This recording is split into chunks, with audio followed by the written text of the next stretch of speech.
ನಮಸ್ತೆ ಎಜಿ ನ್ಯೂಸ್ಗೆ ಸ್ವಾಗತ. ಸದೃಢ ದೇಹ ಹೊಂದಿದ್ರೆ ಸದೃಢ ಮನಸ್ಸು ರೂಪುಗೊಳ್ಳುತ್ತೆ. ಜೀವನದ ಗುರಿ ಸಾಧಿಸಲು ಪಠ್ಯದ ಜೊತೆಗೆ ಕ್ರೀಡಾ ಚಟುವಟಿಕೆಗಳಲ್ಲೂ ವಿದ್ಯಾರ್ಥಿಗಳು ಕಡ್ಡಾಯವಾಗಿ ಭಾಗವಹಿಸಬೇಕು ಅಂತ ಕರ್ನಾಟಕ ಸರ್ಕಾರದ ಪಂಚ ಗ್ಯಾರಂಟಿ ಅನುಷ್ಠಾನ ತಾಲೂಕು ಸಮಿತಿ ಅಧ್ಯಕ್ಷರು ಆದ ಸಿಡಿ ಚಂದ್ರಶೇಖರ್ ಕರೆ ಕೊಟ್ಟಿದ್ದಾರೆ. ಚಿಕ್ಕನಾಯಕನಹಳ್ಳಿ ತಾಲೂಕು ಕ್ರೀಡಾಂಗಣದಲ್ಲಿ ಶಾಲಾ ಶಿಕ್ಷಣ ಇಲಾಖೆ ಹಾಗೂ ಪದವಿ ಪೂರ್ವ ಶಿಕ್ಷಣ ಇಲಾಖೆ, ತುಮಕೂರು ಜಿಲ್ಲೆಯ ಸರ್ಕಾರಿ ಅನುದಾನಿತ ಹಾಗೂ ಅನುದಾನ ರಹಿತ ಪದವಿ ಪೂರ್ವ ಕಾಲೇಜುಗಳ ಸಹಯೋಗದಲ್ಲಿ ಆಯೋಜನೆ ಮಾಡಲಾಗಿದ್ದ ಕ್ರೀಡಾಕೂಟ ಕಾರ್ಯಕ್ರಮದಲ್ಲಿ ಧ್ವಜಾರೋಹಣ ನೆರವೇರಿಸಿ ಮಾತನಾಡಿದರು.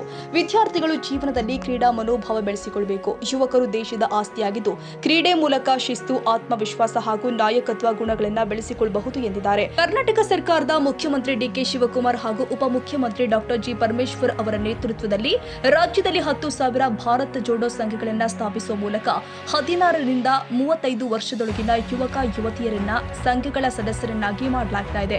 ಪ್ರತಿ ಸಂಘಕ್ಕೆ ವಾರ್ಷಿಕ 10 ಲಕ್ಷ ಅನುದಾನ ಕೊಡುವುದರ ಮೂಲಕ ಕ್ರೀಡೆ, ಸಾಂಸ್ಕೃತಿಕ ಕಾರ್ಯಕ್ರಮಗಳು ಹಾಗೂ ಸಮುದಾಯ ಅಭಿವೃದ್ಧಿ ಚಟುವಟಿಕೆಗಳಲ್ಲಿ ತೊಡಗಿಸಿಕೊಳ್ಳಲು ಅವಕಾಶ ಕಲ್ಪಿಸಲಾಗಿದೆ. ಯುವಕರು ಈ ಯೋಜನೆಯ ಸದುಪಯೋಗ ಪಡೆದುಕೊಳ್ಳಬೇಕು ಅಂತ ಹೇಳಿದ್ದಾರೆ. ಕಾರ್ಯಕ್ರಮದಲ್ಲಿ ತಾಲೂಕು ಟಿಪಿಒ ಚಂದ್ರಶೇಖರ್, ಪ್ರಾಂಶುಪಾಲರು ಆದ ಕೃಷ್ಣಮೂರ್ತಿ ಹಾಗೂ ಮೊಹಮ್ಮದ್ ಫಯಾಜ್ ಸೇರಿ ಹಲವರು ಮಾತನಾಡಿದರು. ಪ್ರಾಂಶುಪಾಲರು ಆದ ಮೊಹಮ್ಮದ್ ಫಯಾಜ್ ಅಧ್ಯಕ್ಷತೆ ವಹಿಸಿದ್ರು. ತಾಲೂಕು ದೈಹಿಕ ಶಿಕ್ಷಣ ಸಂಘದ ಅಧ್ಯಕ್ಷ ಸುರೇಶ್, ಜಿಲ್ಲಾ ಕಾಲೇಜು ಉಪನ್ಯಾಸಕರ ಸಂಘದ ಅಧ್ಯಕ್ಷ ಪರಮೇಶ್ವರಯ್ಯ, ಧನಂಜಯ ಮೂರ್ತಿ, ಶಿವರುದ್ರಯ್ಯ, ಸಾಸಲು ದಿನೇಶ್ ಸೇರಿ 16 ಪದವಿ ಪೂರ್ವ ಕಾಲೇಜುಗಳ ಪ್ರಾಂಶುಪಾಲರು, ಉಪನ್ಯಾಸಕರು ಹಾಗೂ ಕ್ರೀಡಾಪಟು ವಿದ್ಯಾರ್ಥಿಗಳು ಭಾಗಿಯಾಗಿದ್ದರು. HS Zafarulla, Chikkanayakanahalli, AG news.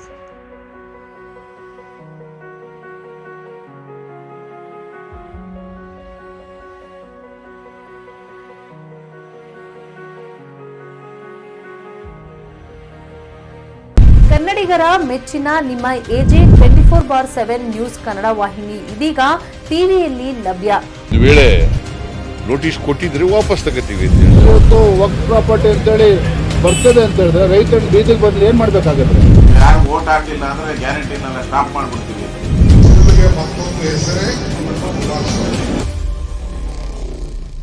Karnataka ಮತ್ತು ದೇಶ ವಿದೇಶ 360 ಡಿಗ್ರಿ ಸುದ್ದಿ ಹಾಗೂ ಉತ್ತರ ಕರ್ನಾಟಕ, ಬೆಳಗಾವಿ, ಬಾಗಲಕೋಟೆ, ಧಾರವಾಡ, ಹಾವೇರಿ, ಗದಗ, ಬಿಜಾಪುರ ಜಿಲ್ಲೆಯ ಕ್ಷಣ ಕ್ಷಣದ ವಿವರವನ್ನ ಪಡೆಯುವುದಕ್ಕೆ ಎಜೆ 24/7 ನ್ಯೂಸ್ ಕನ್ನಡ ವಾಹಿನಿಯನ್ನ ಲೈಕ್ ಮಾಡಿ, ವಿಡಿಯೋಗಳನ್ನ ಶೇರ್ ಮಾಡಿ, ಕಮೆಂಟ್ ಮಾಡುವ ಮೂಲಕ ನಮ್ಮ ವಾಹಿನಿಗೆ ಸಹಕಾರ ನೀಡಿ ಮತ್ತು ಚಾನೆಲ್ ಅನ್ನ ಸಬ್ಸ್ಕ್ರೈಬ್ ಮಾಡಿ.